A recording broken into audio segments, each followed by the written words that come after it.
When you design your door system, your entry door system for the front door or the back door, the basement door, whatever,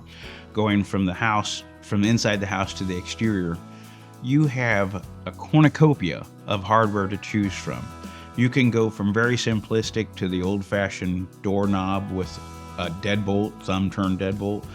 to trilinium locking system, which is a 3-point lock system that operates with the handle, and it locks a hook at the top, a hook at the bottom, and a deadbolt in the center for security and efficiency purposes. From very modern and chic to very traditional and antique,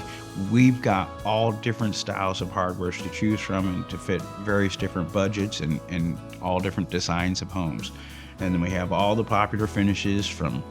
gold to brass to satin chrome to black to oil rub bronze and antique brass. And they keep rotating these over the years. I've done this for decades, so I can tell you,